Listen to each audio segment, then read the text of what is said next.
Fake news de Libération, les décodeurs du monde, l'AFP factuel. Ils sont des dizaines et des dizaines à défendre le politiquement correct au sein d'entités gavées d'argent public, de votre argent. Et nous, sur Immédiat, nous sommes une toute petite équipe pour démonter les mensonges du système. Nous avons besoin de vous.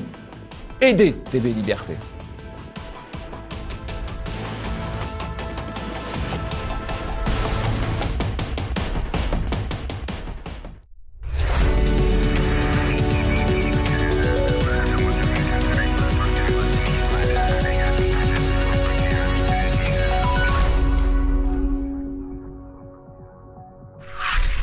Bonjour à tous et bienvenue dans ce nouvel Immédiat. Bonjour Jean-Yves. Bonjour Nicolas.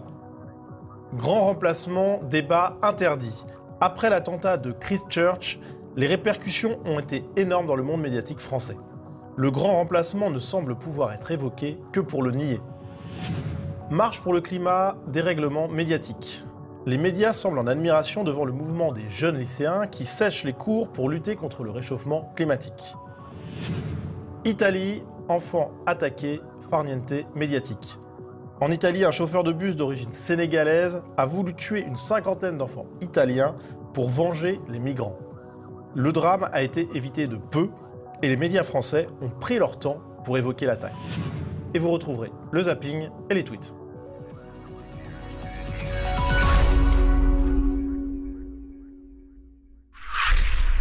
L'attentat de Christchurch a fait des dizaines de victimes. Il a été perpétré par un Australien se réclamant de la lutte contre le grand remplacement.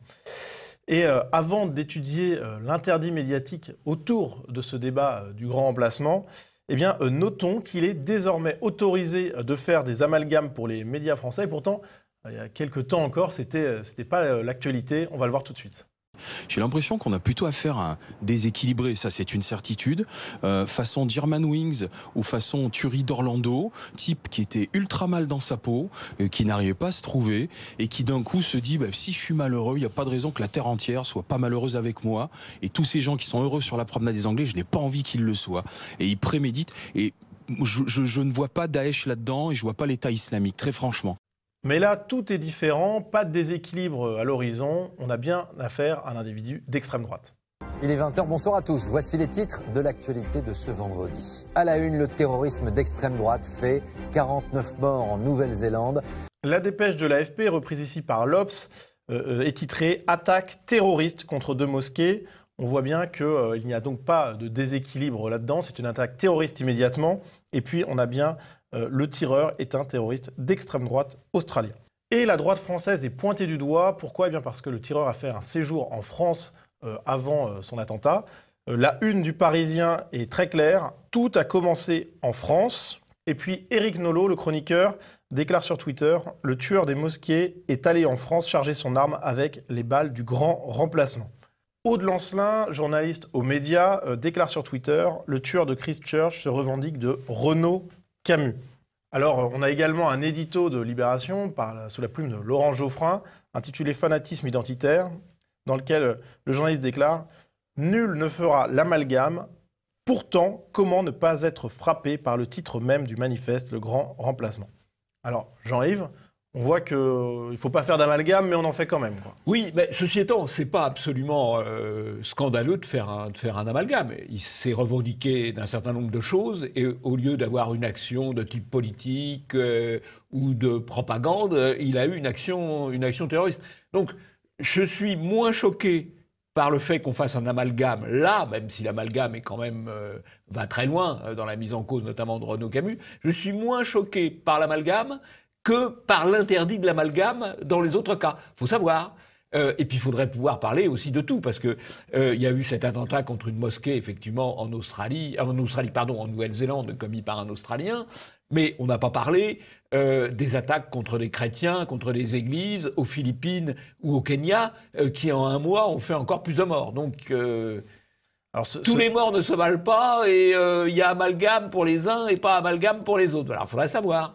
Alors justement, ce deux poids deux mesures, il a été soulevé par Éric Zemmour face à Yacine Bellatar. On va le regarder tout de suite.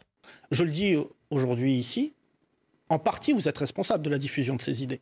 Je serais un peu gêné, moi, que quelqu'un se réclame de mes blagues pour tuer des gens. Je serais gêné. Mais, Monsieur Bellatar, donc si je comprends bien, quand on tue au cri de Allah Akbar, pas d'amalgame, ce n'est pas la faute de l'islam et du Coran. Et quand quelqu'un tue en parlant de grand remplacement, là c'est de ma faute. Et dans un autre échange du même débat, eh bien, Yacine Bellatar va encore plus loin. J'ai tué personne. Je n'ai volé personne. Mais vous avez fait tuer 50 personnes. Pas du tout, je n'ai pas fait tuer 50 personnes. Ça, je pourrais vous attaquer pour diffamation. Oui. Vous m'accusez d'être responsable de la mort de 50 personnes. Donc vous accusez le Coran d'être responsable de milliers de morts chrétiens. Mais non. Bravo Éric, bravo Zemmour, voilà, il est combatif là. Bellatar, il est dans les cordes. Effectivement, on voit que le deux poids, deux mesures est assez clair. Là, c'est petit poids et gros poids, si je puis dire. Alors, une autre retombée de cet attentat en France, eh bien, c'est l'interdiction de parler du grand remplacement, sauf pour le nier, évidemment. En effet, le titre du manifeste laissé par le tireur est sans équivoque, puisque c'est intitulé en français « Le grand remplacement ». Donc, tous les regards se sont tournés vers Renaud Camus, qui a été sommé de s'expliquer, notamment bien auprès de l'AFP. Renaud Camus dénonce un geste terroriste épouvantable.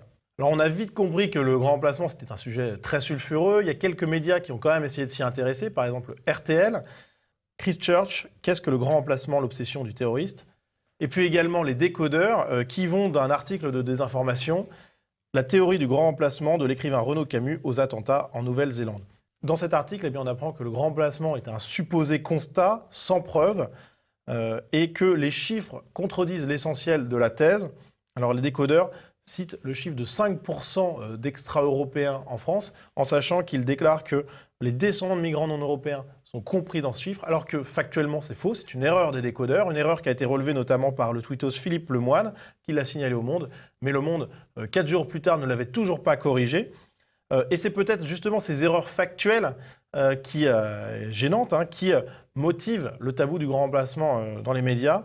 On va le voir avec cet échange encore entre Éric Zemmour et Yacine Bellatar, que ce tabou, il est vraiment très puissant. Il est hors de question aujourd'hui, au vu des revendications du tueur, que toute personne, et je le dis ici, toute personne se revendiquant du grand remplacement ait accès au plateau télé. La phrase de Bellatar est très forte, qui est par ailleurs le conseiller du président de la République. L'ami d'Emmanuel Macron. L'ami d'Emmanuel Macron qui dit « Il est interdit d'inviter dans les médias des gens qui parlent du grand remplacement ». D'ailleurs, Zemmour, qui parle là sur CNews, grâce à Pascal Praud, on peut lui rendre hommage, est interdit sur les médias de service public. Et donc, il y a un interdit. Enfin, les grands médias de service public... L'audiovisuel, notamment. Chez Laurent Ruquier, notamment. Voilà. Bon. Donc, il y a un interdit. On n'a pas le droit d'en parler. C'est de la censure. C'est de la censure. Et Bellatar, proche du président de la République, ami de Macron, prône une censure absolue. Effectivement, et cette censure, peut-être pas absolue, mais diffuse, elle a été subie par Géraldine Vossner, qui est journaliste à Europe 1, qui est donc une journaliste qui s'attache aux faits, on est aussi dans des études scientifiques, etc., qui essaie d'être le plus proche possible des faits. Eh bien, elle a fait un fil Twitter dans lequel elle s'attaque à la théorie du grand remplacement et où finalement elle déclare que la théorie du grand remplacement n'est pas une théorie, c'est une peur qui s'appuie sur des éléments concrets que nous fournissent les pays qui tiennent des statistiques ethniques. Et elle ajoute « Le remplacement de population n'a rien de fantasmatique, il est advenu dans maintes villes des USA ou du Canada. » Et elle ajoute « En France, on ne débat pas, rien, on préfère nier les taux de natalité plus élevés de population halogène au motif que la République serait capable d'intégrer chacun dans son grand creuset laïque et républicain. » Alors c'est une prise de position forte qui a suscité des réactions, plusieurs centaines de réactions outrées sur Twitter. Par exemple celle-ci, « Exemple frappant de la diffusion de la pensée raciste parmi les dominants. Une journaliste à fort capital culturel peut tranquillement et avec des mots choisis exposer publiquement son adhésion à des thèses fascistes. » Et alors que Géraldine Vossner reconnaît que la problématique est sensible, un journaliste lui répond « Dire que le remplacement est un fait comme vous l'avez fait est faux. » Et la journaliste d'Europe 1 de conclure « Mon fil se voulait bienveillant et apaisant, j'ai clairement raté mon coup et en cela, ça pose question. » Alors, la question qui se pose, elle est toute simple, Jean-Yves, c'est est-ce qu'on peut parler aujourd'hui du grand remplacement sur les médias? Ça semble très compliqué, même quand on est journaliste à Europe 1. Absolument. Il y a une négation absolue du terme. Pourquoi? Parce que c'est la réalité et qu'il faut nier la réalité. Or, il y a un grand remplacement, premier point. Deuxièmement, il est sinon organisée, du moins acceptée. Alors, en 2 points. Il y a grand remplacement. Aujourd'hui, il y a, d'après les statistiques officielles, 20% de la population française qui est issue de l'immigration ou descendant de l'immigration. Il y a 38% des naissances qui sont non européennes. On le sait par les tests qu'on fait pour les nouveau-nés à la drépanocytose, qui est une maladie qui ne touche que les populations qui viennent d'Afrique, du Moyen-Orient, du monde indien, ou qui ont été touchés par le monde africain. Alors, voilà. ce sont des chiffres approximatifs, voilà, mais qui donnent un ordre de grandeur réaliste. Ce sont des chiffres qui donnent un ordre de grandeur, oui. Puisqu'il y avait 20% de dépistage en 2001 et qu'il y a 38% maintenant, ce qui prouve l'amplification du phénomène. Il rentre 410 000 personnes étrangères venues du tiers-monde recensées chaque année. Donc ça, ce sont des faits. On ne peut pas les nier. 18% et demi des prénoms donnés à la naissance aux jeunes garçons sont des prénoms musulmans. Statistiques sorties par Fouquet. Ouais. Voilà, c'est ça la réalité. Et on ne peut pas nier ça. Et évidemment, c'est très important. Parce que, quand les populations changent, la culture et la civilisation changent. Voilà.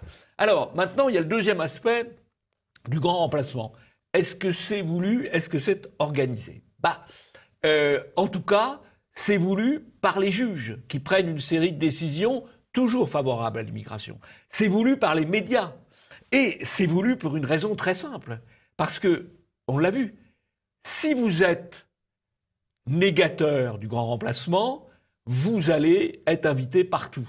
Si vous êtes antiraciste, entre guillemets, vous allez être subventionné. Si vous voulez parler du grand remplacement, vous allez être interdit de médias, on l'a vu avec Bellatar, proche du président de la République, proche de Macron, et vous allez être poursuivi devant les tribunaux, comme l'ont été Ménard, Camus, Zemmour et tant d'autres. Donc, c'est quand même bien voulu. Dernier point, ce qui est quand même absolument extraordinaire. À l'échelle européenne, le budget de Frontex, qui est censé protéger les frontières de l'Europe, c'est moins de 500 millions. Le budget des associations de Soros pour l'immigration sans contrôle, la fin des frontières, borderless, c'est plus de 500 millions. Avec de l'argent privé, c'est vrai, mais aussi de l'argent public. Quand vous voyez que l'argent va vers ceux qui veulent supprimer les frontières et que beaucoup plus que vers ceux qui veulent les protéger, c'est bien qu'il y a une volonté derrière. Et donc, il y a grand remplacement et il y a derrière une volonté de grand remplacement. Ce n'est pas, comme on dit, du complotisme, ce sont des faits. Passons au zapping.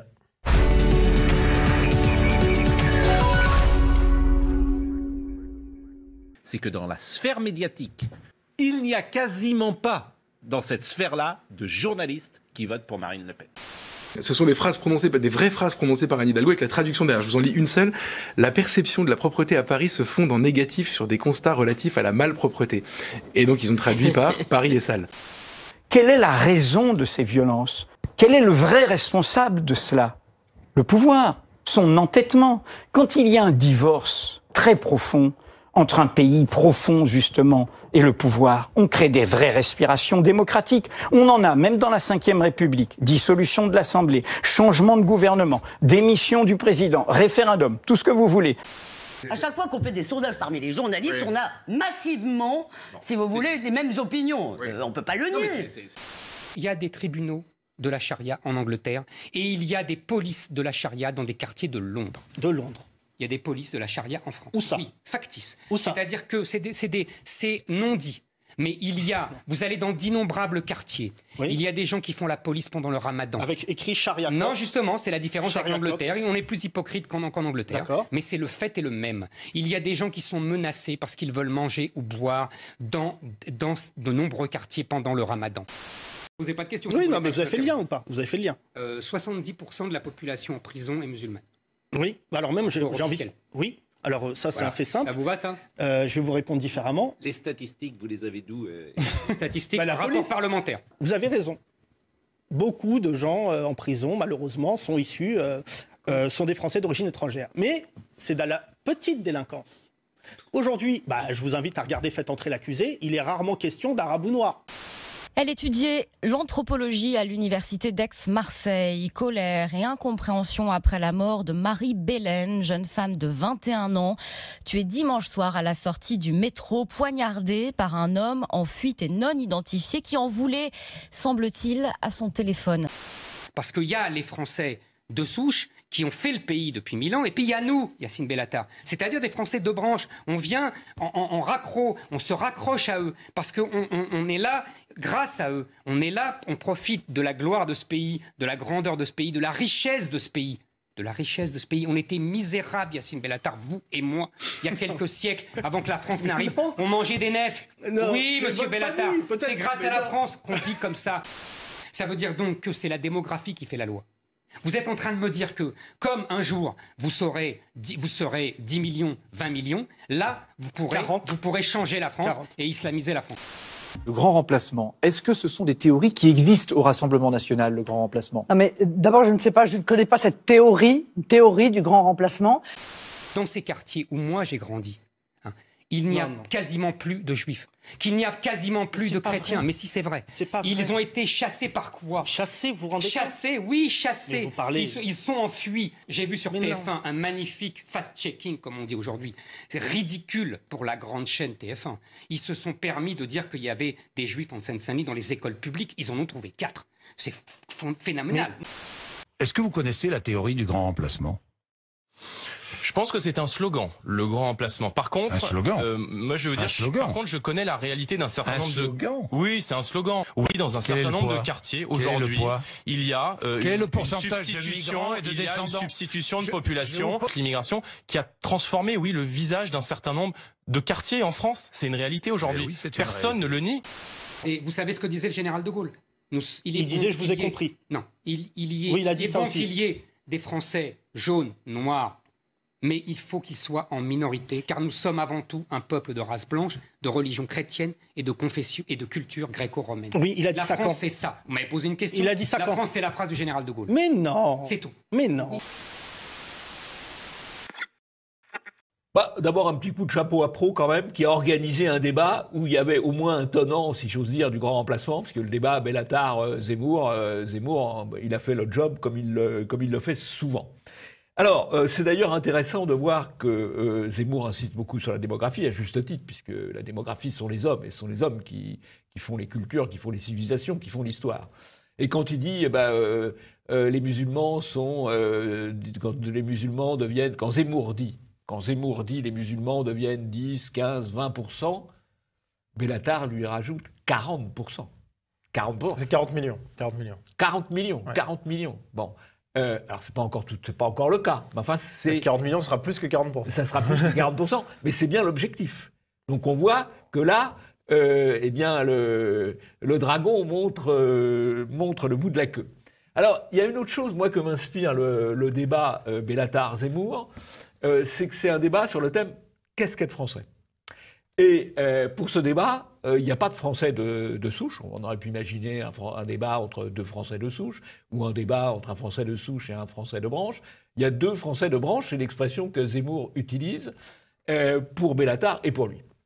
Ceci étant, c'est un fait quand même intéressant à signaler, puisque on ne peut sans doute parler de ça que si on n'est pas Français de souche, ce qui est quand même un problème.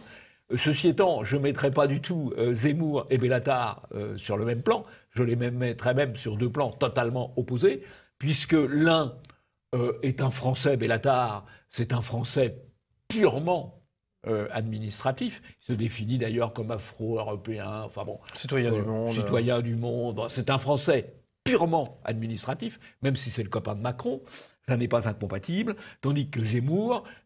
c'est un Français par la culture, par le sentiment, par l'affect, par la civilisation. Donc je ne les mets pas du tout sur le même plan, même si à un moment donné, Zemmour utilise le même terme pour les définir. Voilà, je crois que c'est l'essentiel de ce zapping.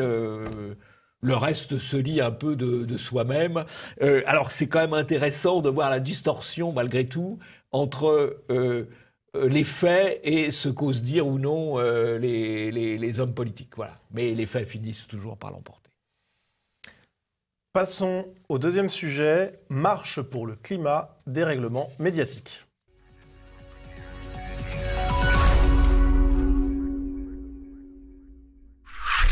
Alors Jean-Yves, on avait parlé à 2 reprises dans les médias de Greta Thunberg, Oui. cette jeune activiste suédoise. Joli produit médiatique. Hein. Exactement. Joli produit médiatique, joli produit des firmes multinationales. Et justement, la première fois, c'était pour saluer son futur, qu'on prévoyait déjà glorieux, puisqu'elle paraissait bien marketée. Et puis la seconde fois, c'était pour noter eh bien, son aura grandissante et puis le fait qu'elle était effectivement soutenue par ceux que les écolos pur jus, un peu anticapitalistes, appelaient le capitalisme vert, c'est-à-dire effectivement des grands financiers suédois.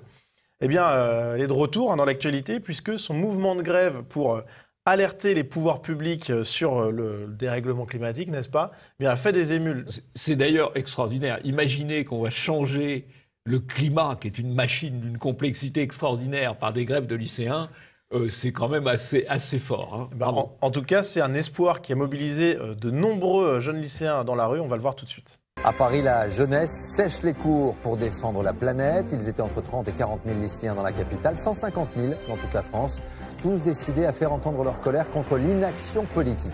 Et le moins que l'on puisse dire, eh bien, c'est que la mobilisation des jeunes a été traitée de manière très différente de celle des Gilets jaunes. On n'a pas été habitué à tant de mansuétude de la part des médias. On a par exemple Le Monde qui titre « Une vague verte déferle en France pour le climat et la justice sociale ». Selon les organisateurs de la Marche du siècle, plus de 100 000 manifestants ont défilé à Paris contre 36 000 d'après la préfecture de police. Alors ce qui est intéressant, c'est cette différence entre le chiffre des organisateurs et de la police, c'est quand même du simple au triple. Eh bien, pour Le Monde, quoi qu'il en soit, quels que soient les chiffres, la mobilisation reste forte, ce qui est plutôt pratique. Et l'article conclut en plus que tout s'est passé dans une ambiance calme et joyeuse, une mobilisation pacifique qui contrastait avec la 18e journée de mobilisation des Gilets jaunes, marquée par des violences et des incendies. Alors cette mobilisation, elle a également été immense selon CNews. La foule est immense, l'objectif de mobilisation est largement atteint. Pour Libération, eh bien, le pari était également réussi. Et puis après la marche, eh bien, Le Monde n'est pas redescendu de son petit nuage. Après la marche du siècle pour le climat, beaucoup de contestataires veulent des actes. Et bien, le média décrit la marche comme historique, un succès, une prouesse, une réussite. Pour France 2, même constat avec en plus une pincée d'internationalisme. La jeunesse lycéenne et étudiante s'est mobilisée dans plusieurs villes du monde afin d'exprimer son impatience face à l'incapacité des politiques à réagir concrètement. Pour Le Figaro, eh bien, c'était une mobilisation mondiale des jeunes pour le climat qui a réuni des jeunes dans plus de 100 pays dans le monde entier. Et dans un autre article sur cette portée mondiale de la grève, eh bien, les journalistes notent que le mouvement est né en Suède à l'initiative de Greta Thunberg et eh bien, donne la parole à un jeune qui déclare « Nous ne voulons pas récupérer une planète minée par les générations précédentes.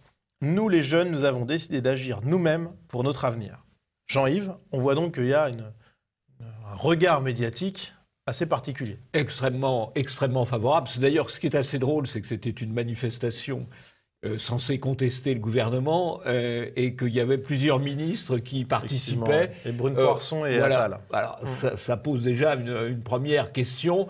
Effectivement, les médias sont très favorables à cette manifestation. Je crois qu'ils y voient un biais jeuniste et un biais mondialiste. Et je crois que derrière toutes ces manifestations, il faut voir qu'il y a essentiellement une gigantesque opération de propagande. Une gigantesque opération de propagande avec le fait que, comme il s'agit d'un problème planétaire, eh bien, apparemment, ça justifie le mondialisme, et donc on le met en avant pour ça, qu'ensuite, ça détourne des vrais problèmes. Et il est évident qu'on préfère que les élections européennes qui arrivent se fassent sur la question du climat que sur la question des frontières et de l'immigration. Donc il y a un aspect détournement. C'est un élément central de la propagande, que détourner de certains sujets pour aller vers d'autres qui vous arrangent davantage.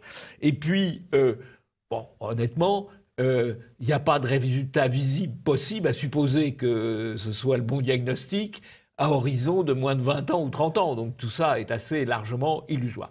Je crois que c'est d'autant plus une belle opération de manipulation que si la thèse officielle était exacte.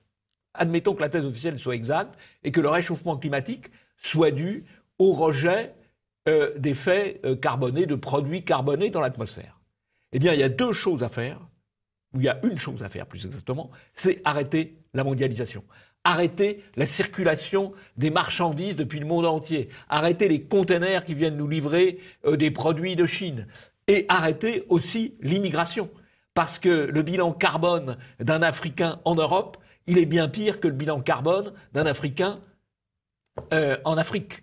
Par conséquent, ce qui est extraordinaire, c'est qu'on utilise au service du mondialisme quelque chose, alors que même que le mondialisme est la cause principale des dégâts environnementaux. C'est quand même très très fort. Et évidemment, les jeunes qui défilent, pardon de le dire, sont des jeunes crétins. Ils sont peut-être pas crétins, c'est qu'ils suivent la norme officielle. Ils suivent la propagande. C'est vrai que je suis un peu sévère, puisque j'en connais qui le font avec de bonnes intentions, mais ils sont manipulés. Oui, voilà. C'est surtout que l'écologie, l'environnement, à la base, c'est quand même quelque chose de plutôt noble. Oui, mais l'environnement, il ne faut pas ramener la question de l'environnement à la question du climat. C'est deux choses qui méritent d'être tout à fait distinguées. En tout cas, effectivement, ce sont peut-être des jeunes qui devront peut-être se former un petit peu plus sur les tenants et les aboutissants. Développer un peu l'esprit critique, ça fait jamais de mal. Voilà. Passons au tweet.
D'abord, la mairie de Bordeaux fait dans la propagande féministe, comme la RATP, comme la SNCF l'ont fait et d'autres organisations. C'est évidemment l'homme blanc qui harcèle toutes les jeunes femmes qui prennent le métro, qui sortent des quartiers les plus calmes, savent très bien que c'est tout à fait la réalité. On est vraiment dans la société là de propagande.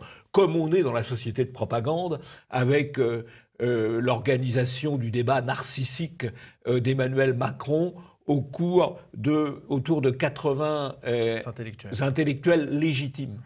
C'est le président de la République qui fixe les intellectuels légitimes. Il faut dire que parmi les intellectuels légitimes, il y en a un qui est formidable, c'est le pseudo-sociologue Vivorca, qui avait expliqué que le sigle, le A dans un rond, c'est-à-dire le sigle anarchiste, était typiquement un site d'extrême droite. Ça, c'est un intellectuel tout à fait légitime. Il est juste derrière le président de la République. Ça, c'est très parlant, finalement. C'est plutôt sympa comme image. C'est extrêmement parlant. Alors ensuite, il y a les tweets qui montrent l'occultation. Par exemple, on apprend qu'un ancien détenu par Ouest France, que vous devez apprécier particulièrement, Nicolas, qu'un ancien détenu s'est fait livrer par la poste un pistolet mitrailleur. Bon, mais on ne dit pas dans le titre que le détenu est un islamiste, que l'ancien détenu, est un islamiste. De même, on a passé un peu sous silence les menaces d'Erdogan sur les Australiens et les Néo-Zélandais, à qui il promet de repartir dans un cercueil s'ils sont critiques vis-à-vis de l'islam. Ça, on n'en a pas non plus trop parlé. Et puis, on apprend que l'incendie de Saint-Sulpice n'était pas accidentel. Ça, c'est la novlangue. Parce que n'est pas accidentel, en français, c'est criminel.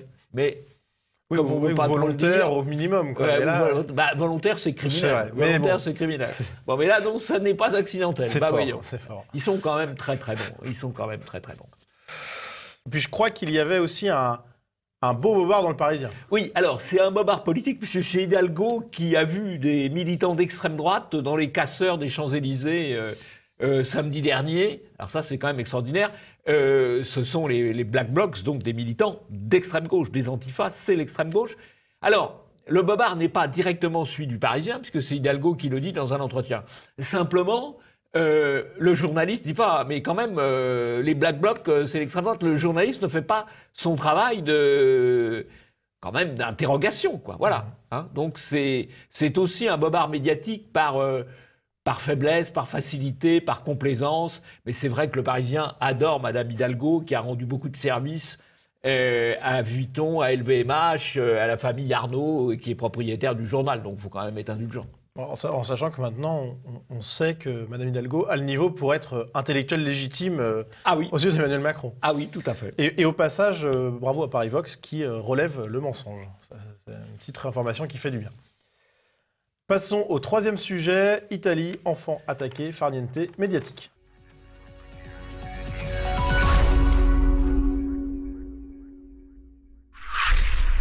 C'est un acte terrible qui aurait pu avoir des conséquences dramatiques. Un chauffeur de bus scolaire d'origine sénégalaise a voulu tuer une cinquantaine d'enfants qui étaient dans son bus au nom de la défense des migrants morts en Méditerranée. Très vite, l'information a tourné sur les réseaux sociaux et sur les médias italiens, bien sûr, et internationaux aussi. En France, eh bien, la veille des grands médias semble un petit peu mauvaise, puisque ce n'est pas un journaliste du Monde ou de l'AFP qui a relevé l'information, mais bien le site F de Souche. On le voit avec ce premier tweet de Pierre Sautarel à 16h. Un Sénégalais met le feu à un bus rempli d'enfants pour venger les morts en mer Méditerranée. Puis pas de réaction particulière des médias, donc Pierre Sautarel fait un deuxième tweet à 18h en interpellant directement ces médias. Là encore, pas de réaction immédiate. L'appel semble néanmoins avoir été entendu, puisque l'AFP sort une dépêche sur l'attaque une heure plus tard. Et le premier média français à reprendre cette dépêche, eh bien, c'est Le Figaro qui publie un article à 18h51. Et puis ensuite, c'est Ouest France, 19h39, qui publie l'article. Mais globalement, l'ensemble des médias semble traîner la patte à reprendre l'information et à mettre en ligne cette dépêche que tout le monde a vu passer, évidemment. Hein. Un exemple avec BFM qui ne publie cet article qu'à 21h45. Alors, de nombreux médias attendront même le lendemain pour évoquer l'information, comme par exemple Europe 1 ou le prestigieux journal Le Monde. Et cette chronologie, elle interpelle, puisqu'on voit que les médias, Jean-Yves, ils prennent leur temps pour reprendre l'information quand même. Alors, il est évident que là, c'est un chauffeur noir qui met en péril la vie d'enfants blancs. On prend son temps, comme vous dites justement, on traîne la patte et on minimise, parce que la majorité des titres ne disent pas la réalité des faits. Il est évident que dans le cas contraire, quand on peut suspecter de racisme un acte, alors là, c'est la rapidité et l'amplification, y compris quand c'est bidon. On se souvient l'affaire de l'athlète noire qui avait été victime de racisme en Italie, soi-disant, parce qu'elle avait reçu un œuf. Voilà. Comme d'autres passants, voilà, il s'était avéré que l'un des lanceurs d'œufs, c'était là, fils d'un c'était élu une affaire de gauche. Amplifiée. Alors c'est très important, parce que comment on forme l'opinion ? En cachant, en minimisant, en occultant un certain nombre de choses et en amplifiant les autres. Et donc, il y a une vision totalement déformée de la réalité. Alors justement, sur la minimisation des faits, eh bien, beaucoup de médias ont fait passer au second plan, voire même au troisième ou au quatrième plan, la motivation raciale du crime. Raciste. Racile, oui, mais parce oui, que racial, oui, racial. Bon. Notamment en utilisant un titre et un chapeau neutre, en obligeant donc le lecteur à lire l'article pour comprendre qu'il s'agissait d'un chauffeur d'origine sénégalaise qui voulait défendre, soi-disant, les migrants morts en Méditerranée. Exemple avec deux articles représentatifs. Premièrement, Le Figaro, qui occulte totalement les raisons de ce geste, alors qu'elles sont par ailleurs clairement présentées par les médias italiens. Et puis, dans le corps de la dépêche AFP, on a quand même cette chose-là, donc aurait pu être mis en exergue par Le Figaro. Le titre, personne ne sortira d'ici vivant, tragédie évitée. Et le chapeau, le chauffeur a incendié son bus pour des raisons encore confuses. Et le procureur de Milan n'exclut pas l'hypothèse du terrorisme. Alors Ouest France fait un poil mieux tout en restant quand même dans le vague avec le titre « Un massacre évité de justesse pour 51 collégiens pris en otage dans un bus ». Et dans le chapeau, on mentionne l'arrêt des morts en Méditerranée par le chauffeur comme une revendication, même si pour l'Ouest France, ce sont des propos confus. Oui. Confus, ça permet de cacher la réalité des propos. Oui, voilà. Et puis pareil. Pasteuriser, neutraliser, éviter d'avoir à dire c'est confus. Comme ça, on cache, on occulte. Et puis on imagine que c'est un déséquilibré, chose qu'on n'a pas fait, comme on l'a vu pour le terroriste de Christchurch. Alors heureusement, certains médias français ont été plus honnêtes intellectuellement. Alors petite surprise, je ne dois pas vous le cacher, j'arrive, quand j'ai vu ça, j'étais un peu surpris. La Dépêche, qui titre « Italie, pour venger les migrants, le conducteur ligote 51 collégiens ». Donc on voit bien le rappel de la motivation, donc c'est assez étonnant. Plus logique, le titre de Valeurs Actuelles, il incendie un car scolaire pour venger les migrants, avec un chapeau intéressant, puisqu'il rappelle l'origine sénégalaise du conducteur de bus. Et puis, de manière plus étonnante, mais ça m'a paru intéressant de vous le présenter, Jean-Yves, et de le présenter aux téléspectateurs, bien un article du site jean-marc-morandini.com, titré « Milan, un homme prend en otage 51 collégiens dans un bus pour dénoncer le sort des migrants ». Alors, si j'ai choisi cet article, c'est parce que, à mon avis, il symbolise un point de l'affaire qui est intéressant à noter, puisque Jean-Marc Morandini ne fait pas du tout dans le compassionnel ou dans l'idéologique, il est là pour faire du clic sur son site. Et donc, il utilise un titre qui, selon lui, attire le plus les lecteurs. Et qui peut attirer les lecteurs de toute sensibilité idéologique. Par ailleurs. Ceux qui vont être plutôt des défenseurs de l'identité et ceux qui vont être plutôt des défenseurs d'une Europe sans frontières. C'est assez habile. Il ne fait pas dans l'idéologie. C'est assez habile. Oui, aussi, c'est vrai. Et en tout cas, ce qui est intéressant, c'est que le fait que le criminel cherche à venger les migrants, c'est non seulement une information de premier plan pour comprendre l'acte, mais c'est aussi une information qui semble attirer le clic des lecteurs. Mais c'est un choix qui n'a pas été fait par les grands médias qui, par ailleurs, pourtant, cherchent malgré tout le trafic maximum sur leur site. Donc il y a une double occultation idéologique. On est prêt à sacrifier le clic au nom de l'idéologie. Absolument, absolument. On est prêt à sacrifier l'audimat. D'ailleurs, on l'a vu aussi avec le renvoi des gens qui faisaient beaucoup de vues sur les grands médias, comme Zemmour, par exemple. On n'hésite pas, l'idéologie prime sur l'audimat. Donc c'est quand même étonnant. Alors sur ce traitement, sur cette minimisation de l'acte en lui-même, Jean-Yves, est-ce qu'on peut redire quelque chose dessus ? C'est un classique de la désinformation, c'est l'occultation, c'est la minoration. Et c'est presque ce qui est le pire. Alors, ça va être la fin de cette émission. Jean-Yves, est-ce que vous avez un coup de chapeau ? J'ai un coup de chapeau, comme assez souvent, il faut bien le dire, pour le nouveau numéro de la revue Éléments, toujours très, très intéressant, très agréable à lire. Ce n'est pas une revue qui tombe des mains, c'est une revue qu'on lit avec plaisir. Alors, il y a une grande interview d'Étienne Chouard, qui est quand même quelqu'un qui a beaucoup compté pour inspirer le référendum d'initiative citoyenne chez les Gilets jaunes. On a un dossier sur les 36 familles du populisme. Il y en a vraiment pour tout le monde, bon ça va. Moi je suis classé parmi les populistes identitaires, donc je pense qu'ils ne se sont pas trop trompés. Il y a un article très drôle sur Houellebecq, parce que Houellebecq étant censé partout, le rédacteur en chef d'Éléments, Bousquet, l'éreinte. Enfin, comme c'est un journal, une revue pluraliste, il y a aussi quelqu'un qui donne un point de vue favorable à Houellebecq. Voilà, ça s'appelle Le Débat. Voilà, très bon journal. Et en parlant de débat, vous êtes dans ce numéro également. Je suis aussi dans ce numéro, effectivement, en débat avec Nikolov, l'altermondialiste Nikolov, à propos de l'Europe. Voilà. Je fais un peu votre pub. Et des élections. Oui, merci. Mais indépendamment de ça, je crois que c'est un numéro tout à fait intéressant, comme à peu près tous les numéros d'Éléments, il faut bien le dire. Bien, c'est la fin de cette émission. Merci à vous de l'avoir suivi. N'hésitez pas à nous envoyer à l'adresse mail qui s'affiche sur vos écrans votre retour, votre veille médiatique. Et Jean-Yves, à la semaine prochaine. À la semaine prochaine.